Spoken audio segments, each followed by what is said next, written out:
And welcome on in, guys. Tobin here with you. Thanks for checking out the channel. Your Miami Heat, they lose to the Toronto Raptors 119-116. Valiant effort, I guess, late in the fourth quarter.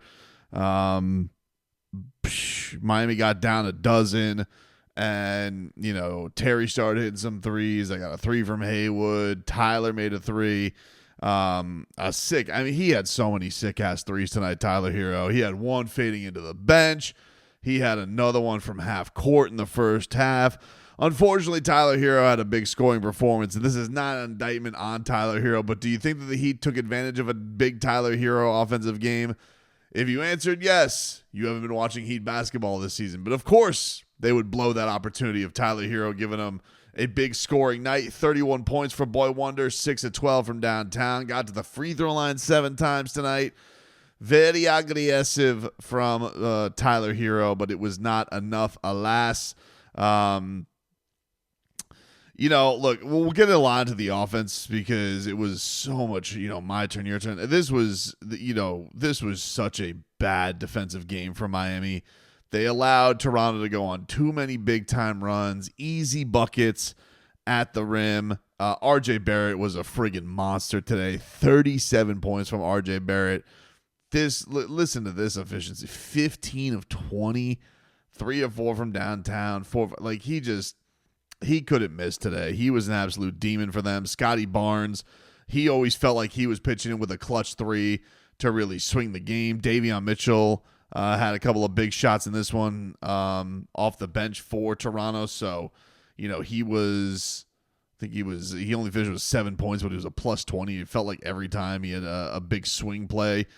Miami just couldn't lock them down, man. I mean, today was one of those nights where, they give up, you give up, 30 plus in 3 of the 4 quarters. You get on a little bit of a run there late, but it's, they've just let themselves in too many of these positions where there's been coin flips at the end of games, and it always feels like they're the ones trying to run uphill. It's never usually the other way. It doesn't feel like Miami's allowing a big collapse. It's always usually that collapse happens in the third, then they're rallying in the fourth. And in this one, it felt like they had control in the fourth quarter.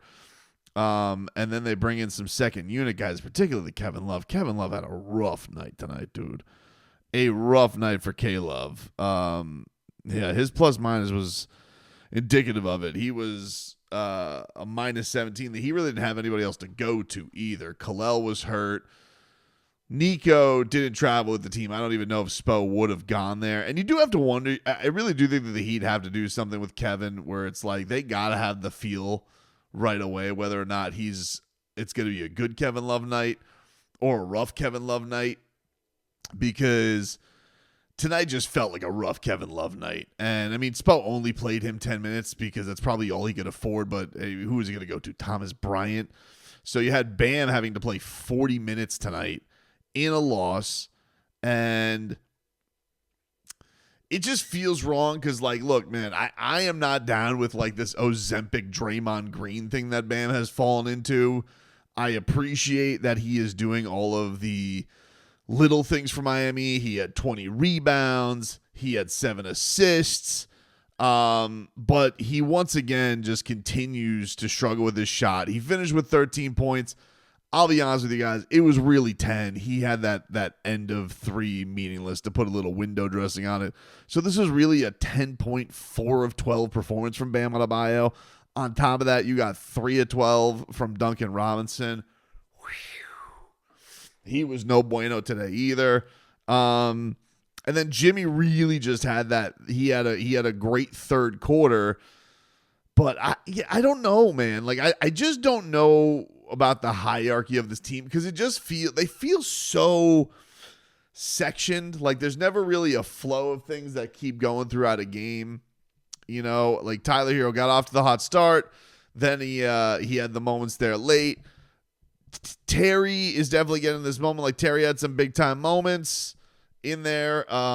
And gave Miami a shot for sure, but then they're also kind of forgetting about Jimmy, and Jimmy can dictate a game so much. And Jimmy had this huge and one in the fourth quarter that brought Miami to within 3. but on the play, he was hurt. And he was limping. And then in the final sequences of the game, he wasn't even playing. I can't think I'm not listening to post-game media, so I don't know, but I can't think that speaks well to the chances of him playing in Boston. And to be fair, look, if you want to talk about the Heat, right, and the apprehension of giving Jimmy Butler a contract, I'm a huge Jimmy Butler fan. I said give him the extension when it was the him seeking the extra year essentially of guaranteed money. I was down for it. I thought that he deserved it. But if you want to talk about what the apprehension the Heat had with it, the first 20 games, Jimmy Butler already having 2 ankle injuries, a back injury, and now a knee injury, is not exactly pitting the argument for signing the guy long term and why you would be apprehensive to do it. Because it does feel like while he's been aggressive and he still has that ability to get to the free throw line and he still can dictate the games in so many ways and he's so smart and all of that stuff is still there, the durability stuff and especially stuff that always nags him in the early parts of the year, those are the things that I think the Heat are worried about. And they fall to 9-9. You're getting into this gauntlet week, which I think is going to be a big tell for Miami. You basically been in 2 dogfights with the Raptors, who are feisty. They're a feisty team with big-time swings. And then today, you're basically, you're playing on your back heel the entire time. They're dictating everything in the paint. They're running right after you. They're bringing size. Jakob Poeltl is just throwing offensive rebounds into the net after, clunking them off the rim. And you just got to wonder with Miami, what is the tell going to be like after these 4 games, right? Does Miami look at these next 4 games at 500? If they don't come out of these 3-1, which I think is the way they've played, that'd be a huge ask, knowing especially they probably got to go to Boston and win without Jimmy Butler. But if they don't go 3-1 and they finish 2-2 or hell at a catastrophic 1-3 out of these 4 games, doesn't that have to be the soul-searching moment for them? You're starting to infringe on 25 games and you're getting to Christmas and you're starting to wonder, what is the future of this team? What do they do? If they don't come out of this with a sensational week and show that they can hang with the best teams in the league, then what do they do? If it's not these games coming up, then when is the moment? Because right now they just feel like a team held by duct tape together, dude. I love Spo, but it does feel like, I was listening to him today to talk about Bam, right? And it's so fascinating because the part of this is Bam has not been able to hit the broadside of a barn on his shots. I will fully hold him accountable on that, right? There's been games where you're just like, dude, you can't hit that jump shot, that little jump hook in the paint, that little push shot in the paint, that's your money shot, and you can't hit that anymore. The mid-range, he had the one spinning jumper fadeaway on Poeltl today, and you're like, that's all right, let's hope that gets him going. It did not. But even when you watch him, man, there was a point this year where it's all right, should he take the threes? You can see he's a little gun shy. There's today, it's all right, should I be setting guys up for dribble handoffs? Should I be setting up my shooters or should I attack?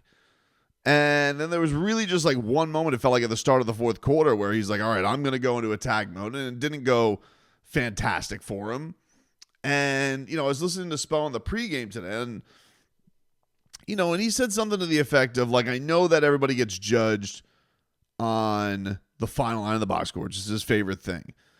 But it really takes somebody making the impact all over the place and doing the other things and, to have the mental wherewithal to be able to do that. And I can appreciate that because, yeah, all right, Bam has the mental wherewithal to do that because you guys have paid him a lot of money and you know that he's the Heat culture guy and all that. But ultimately, is this best for the team? Is this best for the team for a guy who has been a focal point and been one of your top 2 scorers or top 3 scorers for this long period of time, and now he's just having this year where he's just offensively can't find it. Is the solution to that just take the shots away, or to find those times away? And again, today wasn't a day he got no shots. He had shots. It was a bad shooting day. You're 4-12. It's not like one of those games where he was like 1 for 4. But I'm just trying to figure what the hell they're gonna do out here with this. It just feels like they're searching a lot. I don't like the idea that Nico's fallen completely out of the rotation. I'm like, look, I love Kevin Love, and it's great that he can throw a pass to Jimmy Butler every now and then. But is that the best for the team going forward? Like, is Kevin Love having those big nights? I almost feel like you break Kevin Love out like every 4 games. Let him rest. Let him cook a little bit. Not because there's nights it just looks like he just doesn't have it. He doesn't have the juice. And tonight just felt like one of those nights for him. And every time that he was out there was a disaster. So I don't know, man. I don't know. This team this is one of those things where it's just like everybody,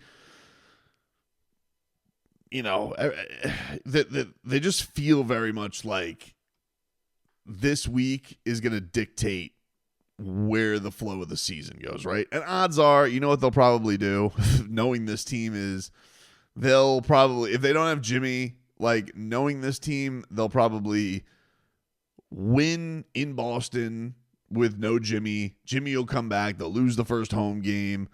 And then they'll split the weekend. And they'll finish 2-2, and they'll be like, yeah, we'll kick the game. Because that's probably what's going to end up happening, because that's what they do. But I really find, like, if they don't have answers, when do they know? When do they know? Just a frustrating night, but a big week ahead to really show the Heat fan and show the front office and show people something. Are you going to give them anything to be excited about this season, or we're going to continue to yo-yo back and forth? Because it feels like we're just going to yo-yo back and forth. I'm going to be honest with you guys. Like, I don't see anything on this team that leads me to believe, like, oh, they are primed for a big-time leap.